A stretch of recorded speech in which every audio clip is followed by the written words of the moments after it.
KBS 한국어 능력 시험을 준비하는 전국의 수험생 여러분 만나서 반갑습니다. 기출 10의 해설을 맡은 이현나입니다.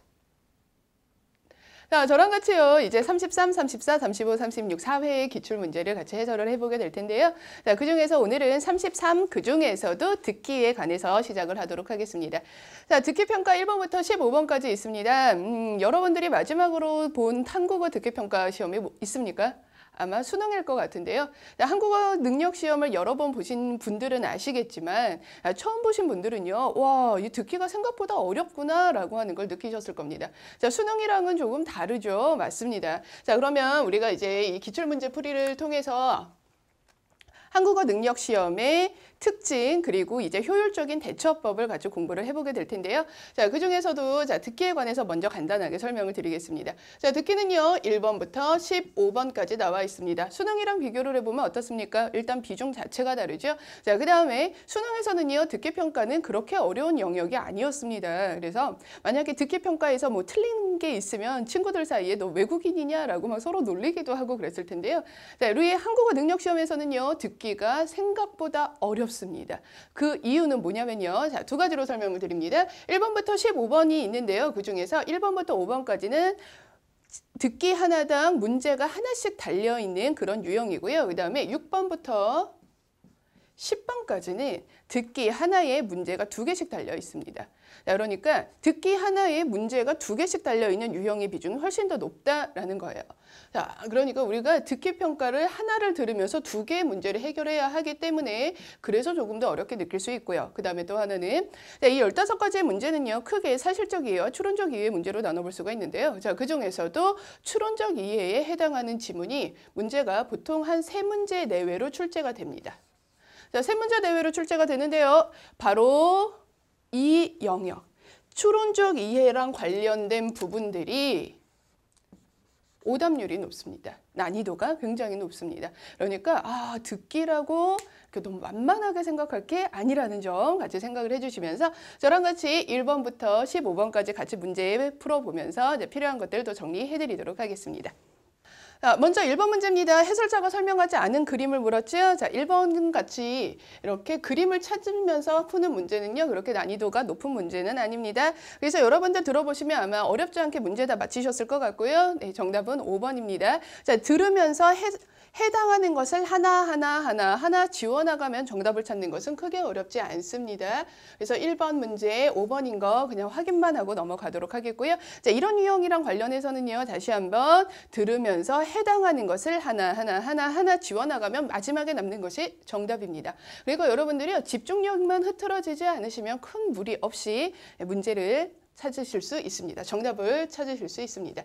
자, 2번으로 갑니다. 2번은요. 아버지와 딸의 대화 내용을 잘못 이해한 것을 물었습니다. 자, 드라마의 한 부분을 들려드리고 그다음에 이제 문제를 푸는 건데요. 자, 들으면서 역시 해당하는 것을 하나 지워나가면 적절하지 않은 게 마지막에 하나가 남을 겁니다. 그래서 이것도 역시 집중력만 좋으시면 큰 문제는 없는데요. 다만 내용일치 문제가 아니라 대화 내용을 이해하는 거기 때문에 여러분들이 이제 대화를 들으면서 해당하는 것을 하나하나 지워야 되기 때문에요.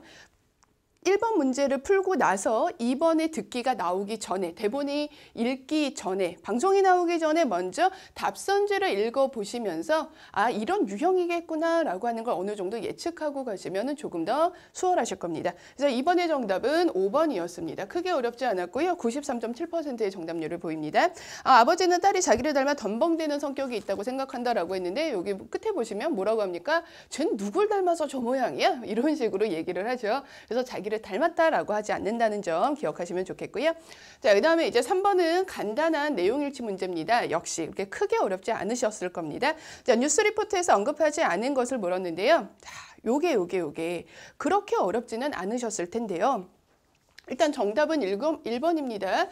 자, 들어보시면 추기경의 서임 시기랑 관련해서는 따로 언급을 한 게 없습니다. 그래서 이제 정답은 1번인데 자, 의외로 4번이랑 5번 답선지의 그 정답률이 거의 비슷하게 나옵니다. 그렇게 어려운 유형은 아닌데 왜 이렇게 2개가 나왔을까 생각을 해봤더니 추기경의 권한과 역할 그리고 추기경 서임의 고려 요소는요. 방송의 끝부분에 나오거든요. 그러니까 이제 많은 학생들이 그냥 방송이 조금 길다 보니까 그냥 이렇게 듣다가 집중력이 흐트러진 상태로 그냥 이거 못 들은 것 같아 하고 그냥 체크하고 넘어간 게 아닐까 싶습니다. 자, 말씀드립니다. 듣기평가는요. 한 번 놓치면 그걸로 끝이기 때문에 끝까지 집중력이 유지되어야 한다는 점 반드시 기억을 해주셨으면 좋겠습니다. 그래서 3번의 정답은 1번 추기경의 서임시기는 나오지 않았습니다. 자, 그 다음 4번 문제로 넘어가 볼 텐데요. 자, 4번 문제도 크게 어렵지는 않습니다. 자, 가족의 음소별 개구도가 같은 단어를 물어봤는데요. 자, 이거는 이제 설명도 설명이지만 방송을 듣지 않고 이 표만 가지고도 정답을 찾으시는 데는 큰 무리는 없습니다. 그래서 난이도가 그렇게 어려운 문제는 아니었다라고 하는 거 기억을 해주시고, 자, 이거를 조금 더 효율적으로 찾는 방법을 생각을 해보면요. 자, 가족의 음소별 개구도가 같은 단어는 물었습니다. 그러면 가족 같은 경우는 기역, 아, 지읒, 오, 기역. 일이 5가지의 음소로 이루어져 있지요. 자, 그중에서 음소별 개구도가 같아야 되니까 일단 기역과 같은 레벨에 있는 음소를 찾으셔야 돼요. 자, 여기 보시면은 기역에 해당하는 게 어디에 있습니까? 파열음에 있습니다. 파열음에 해당하는 게 기역, 디귿, 비읍이죠. 그러니까 여러분들은 일단 답선지 중에서 기역, 디귿, 비읍으로 시작하는 걸 찾으셔야 돼요. 그러면 1번이랑 3번은 일단 아니라고 하는 거 찾으실 수 있겠고요. 그 다음 두 번째는 아입니다. 아, 그렇죠? 그러면은 아와 같은 레벨에 있는 걸 찾으셔야 되는데요. 아와 같은 레벨에 있는 것은 저모음인 에입니다.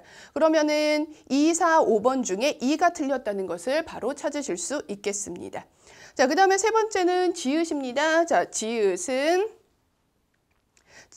파찰음에 해당을 하죠. 자, 그래서 파찰음에 해당을 하는 지읒이 개구도 1을 해당하고요. 그 다음에 역시 지읒, 치읒, 쌍지읒 세 개가 같은 개구도를 보이고 있기 때문에요. 정답은 4번이 될 거다라고 하는 것이 어렵지 않게 찾아볼 수 있으십니다. 그래서 4번의 정답은 4번이 되겠다는 거 알아주시면 좋겠습니다. 자, 그래서 4번의 정답은 4번이고요. 이제 5번으로 넘어가 볼 건데요. 자, 5번 문제에다가 별표 하나 하겠습니다.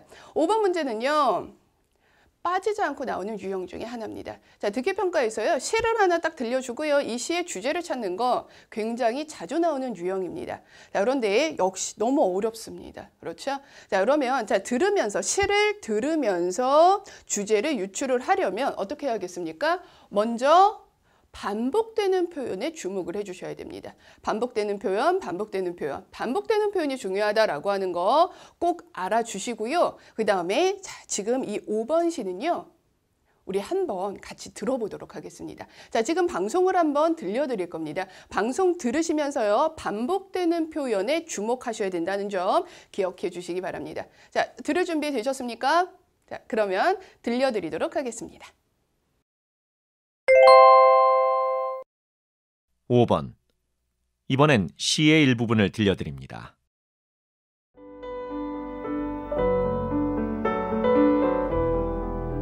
잊어버려야만 한다. 진정 잊어버려야만 한다. 오고 가는 먼 길가에서 인사 없이 헤어진 지금은 그 누구던가. 그 사람으로 잊어버려야만 한다. 온 생명은 모두 흘러가는 데 있고 흘러가는 한 줄기 속에 나는 또 하나 작은 비둘기 가슴을 비벼대며 밀려가야만 한다. 눈을 감으면 나와 가까운 어느 자리에 쌀이꽃이 마구 핀 잔디밭이 있어. 잔디밭에 누워 마지막 하늘을 바라보는 내 그날이 온다.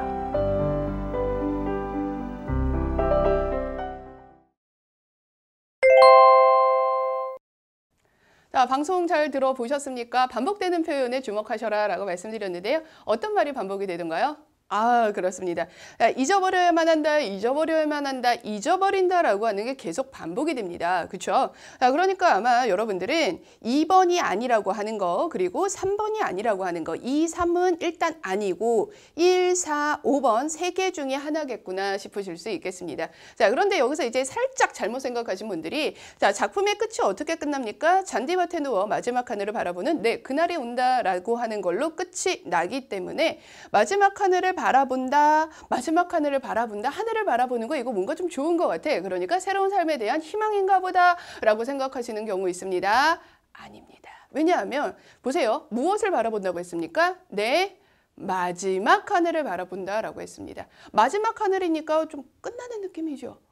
희망이 아닙니다. 새로운 하늘을 바라본다라고 했으면 모를까? 마지막 하늘이기 때문에 희망이라고는 볼 수 없습니다.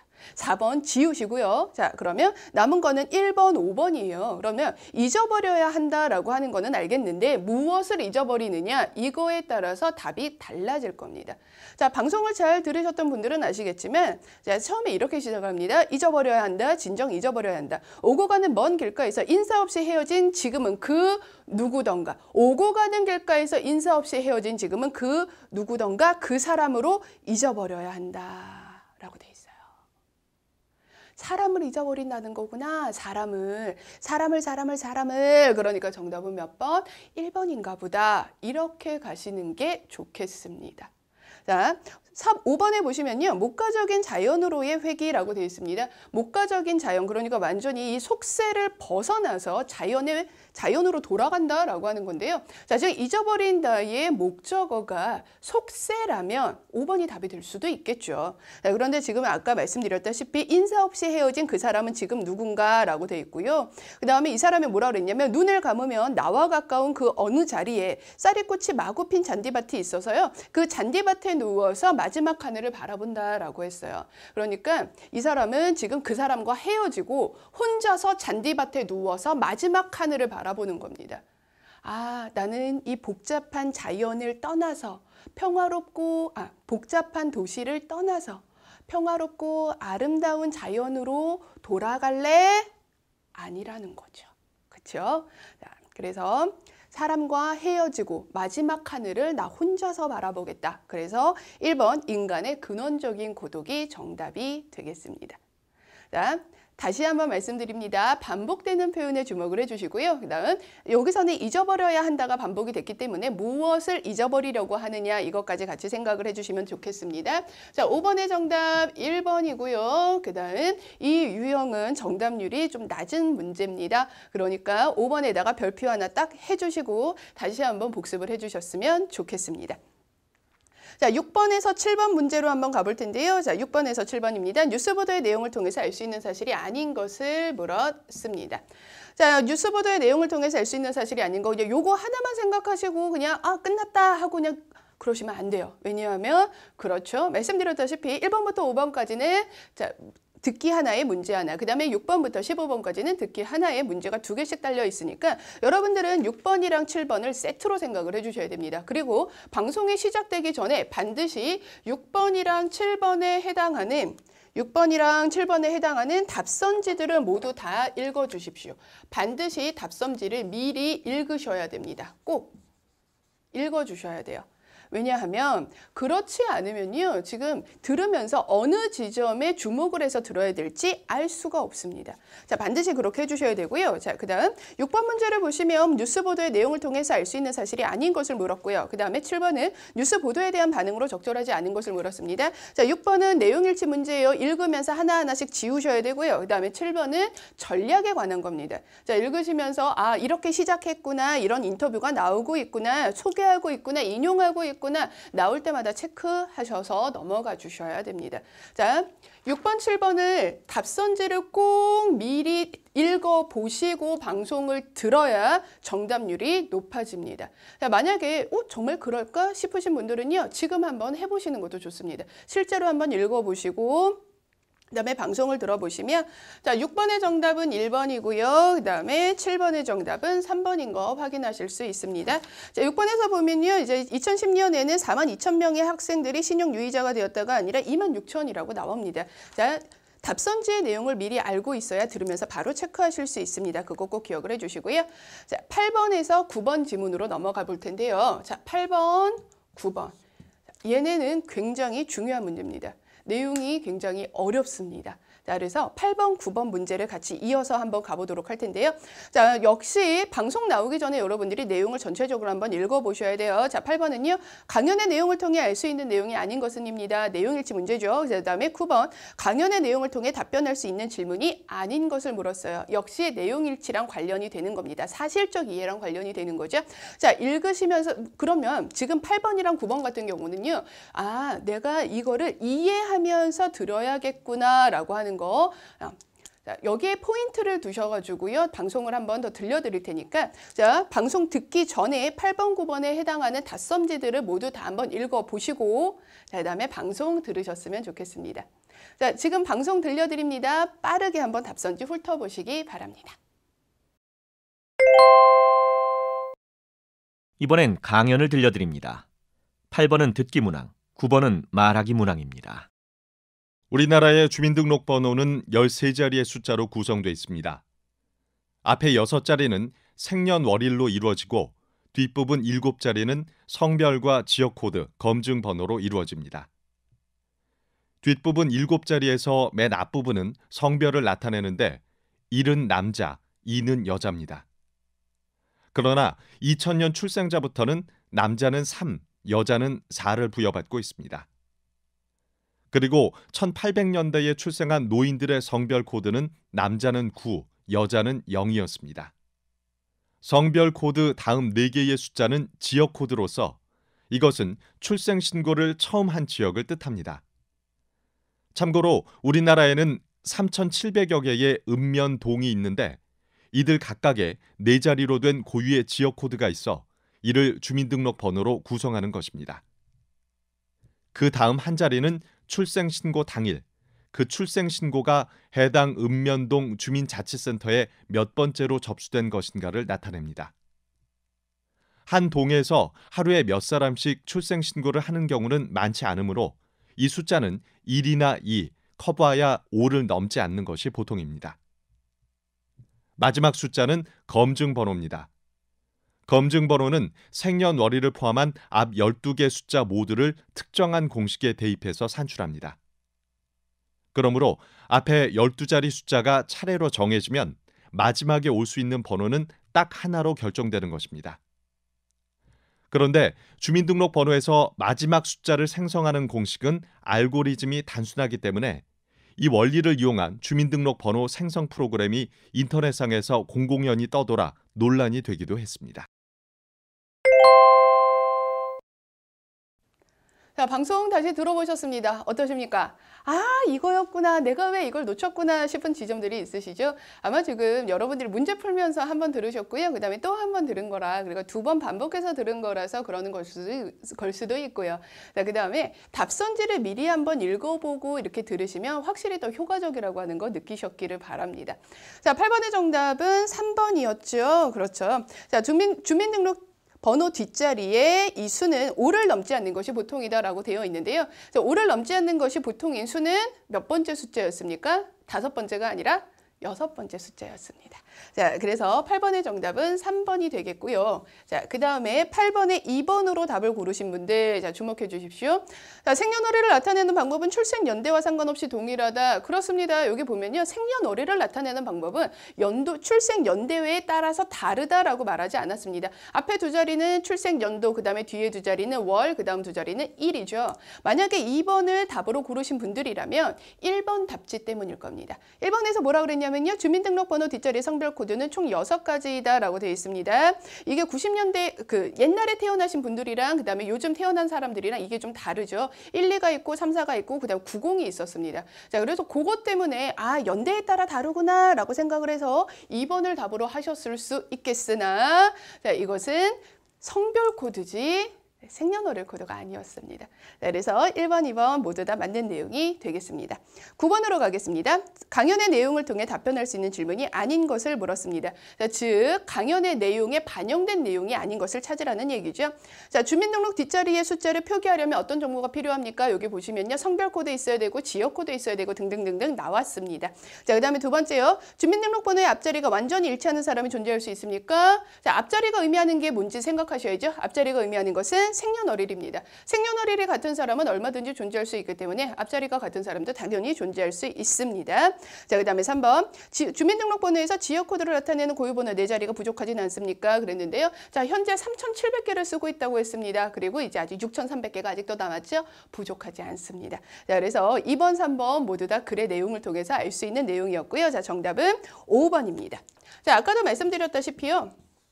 그 6번째 숫자가 그 동네에서 태어난 출생신고를 한 그 순서라고 뭐 말을 했었는데요. 자, 그 순서가 1번부터 9번까지 있습니다. 그러니까 10명의 아이가 태어나면 그때는 어떻게 처리합니까? 라고 하는 거에 대한 대답은 이 글을 통해서는, 이 대담을 통해서는 확인할 수 없습니다.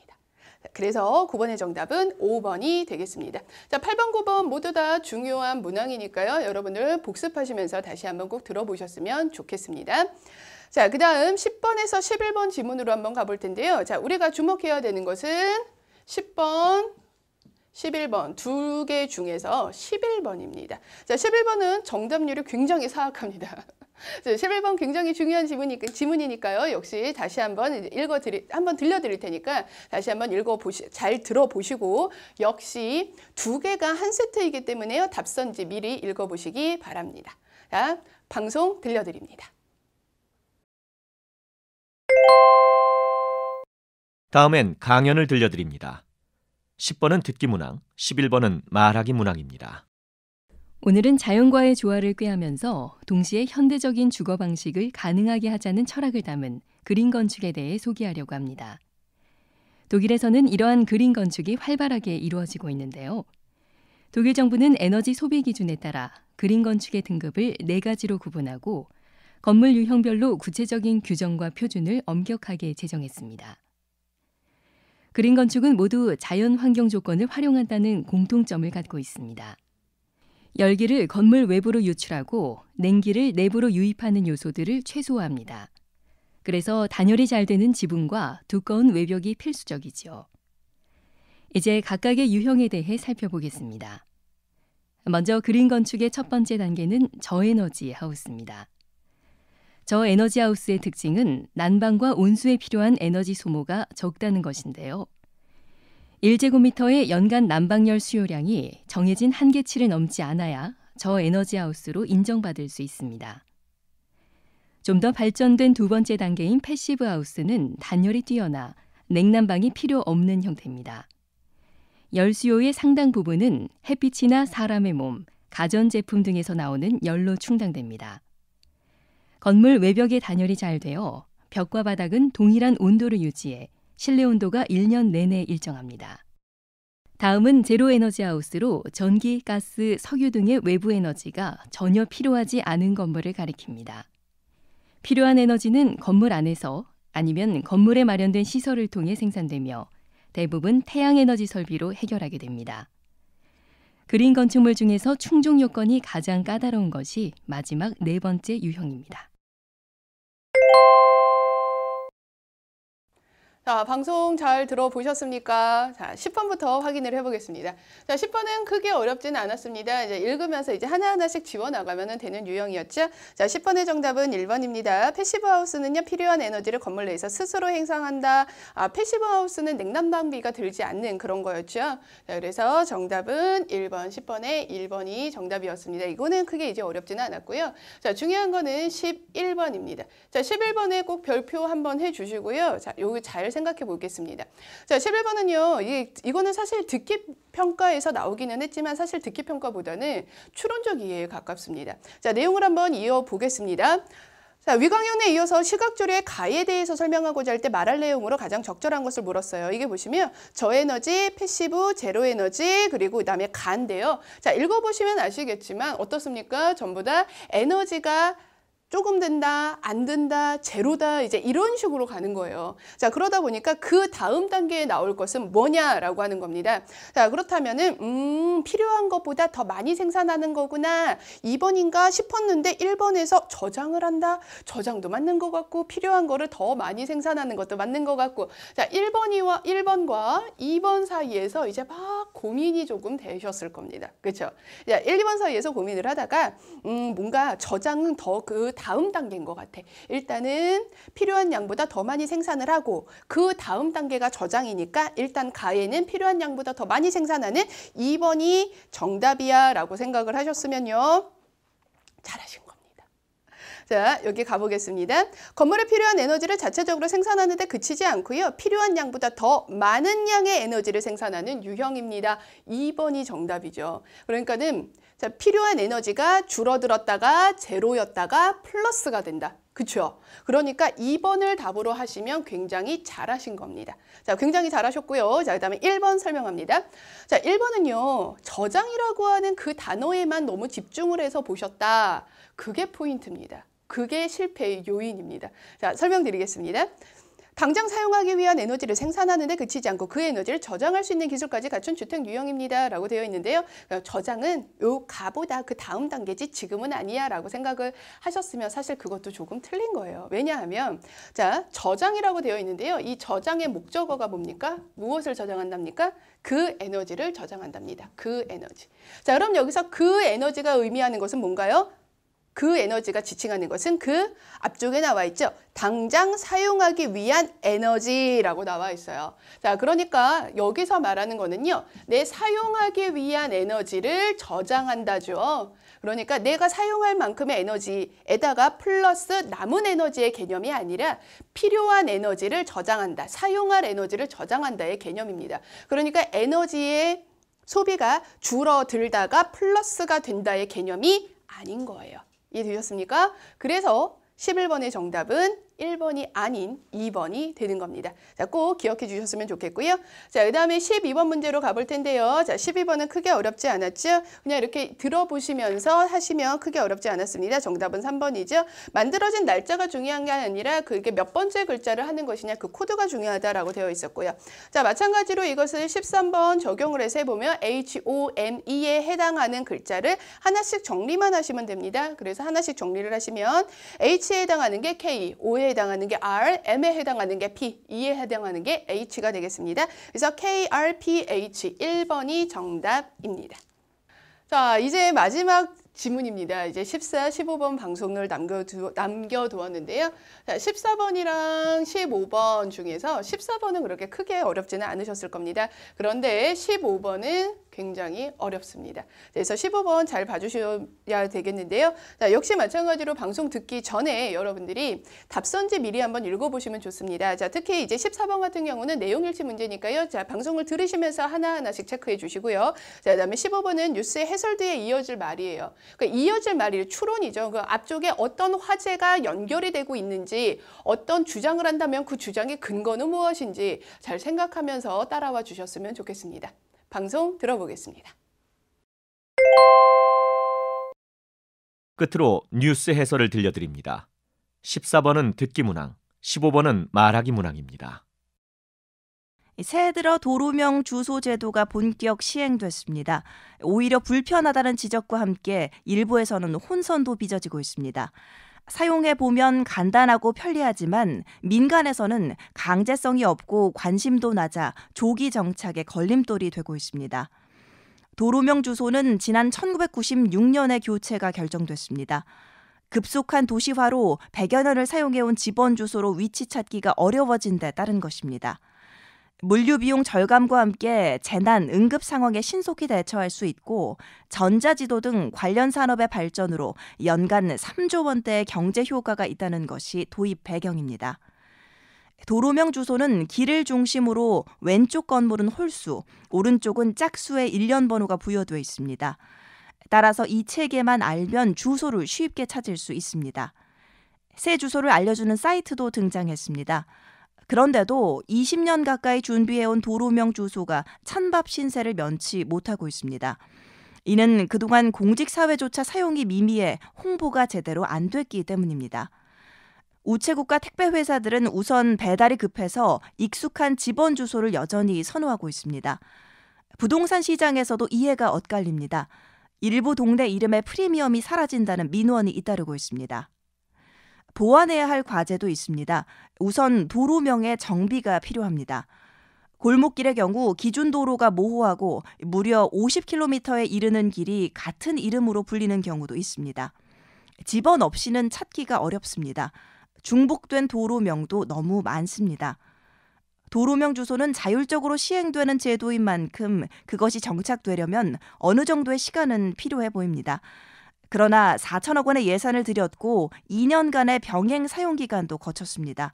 편리성과 효율성 면에서 장점이 많다는 평가입니다. 자, 방송 잘 들어보셨습니까? 네, 14번은 정답이 크게 어렵지는 않죠? 자, 정답은 5번입니다. 자, 14번에서 뭐라 그랬냐면요. 자, 도로명 주소는 길을 중심으로 왼쪽 건물에는 짝수 1년 번호가 부여된다. 자, 읽어보시면 들으셨으니까 아시겠지만 짝수가 아니라 홀수 번호가 부여됩니다. 자, 그래서 14번의 정답은 5번이고요. 자, 그다음에 이제 15번으로 가보겠습니다. 자, 여기 보면 그 도로명 주소랑 관련된 이야기를 하면서 무슨 얘기를 하고 있습니까? 근데 아직 이게 정착되지 않았다라는 얘기를 하고 있죠. 자, 뭐 그러면서 이제 마지막에 보완해야 할 과제도 있습니다라고 하는 거에 이제 마지막 부분인데요. 자, 도로명의 정비가 필요하다라고 했어요. 그래서 골목길의 경우 그 기준이 모호하고 50km에 이르는 길이 같은 이름으로 불리는 경우도 있고요. 자, 중복된 도로명도 너무 많다 하면서 과제를 이야기하고요. 자, 그 다음 도로명 주소는 자율적으로 시행되는 제도인 만큼 정착되려면 어느 정도의 시간은 필요하다. 그러나 4천억 원의 예산을 들였고 2년간의 병행 사용 기간도 거쳤다. 편리성과 효율성 면에서 장점이 많다라고 되어 있어요. 자, 그러니까 이렇게 장점이 많다. 그러니까 어떻게 해야겠다고 나와 있겠습니까? 2번, 도로명 주소에 관심을 가지고 새 주소를 적극적으로 사용하는 것이 도로명 주소 제도를 조기에 정착시키는 관건이라고 하겠습니다. 자, 보십시오.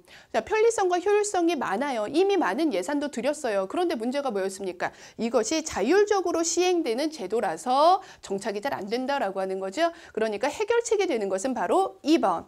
관심을 가지고 적극적으로 사용하자라고 하는 내용이 정답이 되겠습니다. 자, 이번 답으로 고르신 분들 굉장히 잘하셨고요.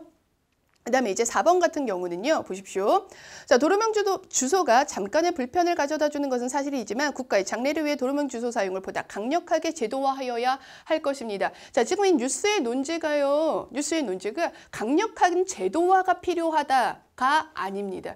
그러니까 자율적으로 시행되는 만큼 관심을 가지자이지 자율적으로 맡겨놨더니 이게 문제가 된다. 그러니까 자율적으로 맡기면 안 된다. 제도화해야 된다는 이 뉴스의 논지를 너무 과하게 해석을 한 겁니다. 자, 그래서 4번은 답이 되지 않고요. 자, 그다음에 이제 5번 같은 경우는요. 도로명 주소의 장점을 적극적으로 홍보하고 문제점을 보완해 가야 한다. 여기까지는 괜찮아요. 그런데 끝부분에서 새로운 제도의 정착을 위한 준비 기간을 더 연장하는 것도 나쁘지 않다. 노노노노노. 자, 이 사람이 아까 뭐라 그랬습니까? 이미 2년의 병행 사용 기간도 거쳤다라는 말을 하고 있죠. 자, 이미 2년이나 주었다. 그러니까 이제는 정착을 해야 된다라고 하는 논지가 더 어울리겠습니다. 그래서 5번도 답이 될지 못합니다. 자, 이렇게 해갖고요. 저랑 같이 1번부터 15번까지의 문제를 풀어보았습니다. 자, 어려운 문제들 위주로 해서 방송 다시 한번 들으면서 복습을 해주셨으면 좋겠고요. 그 다음 복습을 다시 하는 이유를 생각을 하셔야 되는데요. 복습을 하는 이유는요. 똑같은 지문이 또 나올까봐 복습을 하는 것이 아닙니다. 자, 방송을 다시 듣고 복습을 하면서 이런 유사한 유형이 나왔을 때 내가 어디에 중점을 두어서 들어야 하는지 문제 푸는 방법을 다시 한번 익혀주시기 바랍니다. 자, 1번부터 15번까지 해서 듣기 끝났고요. 요 다음 강에서 이제 어휘 들어가도록 하겠습니다. 다음 강에서 뵙겠습니다.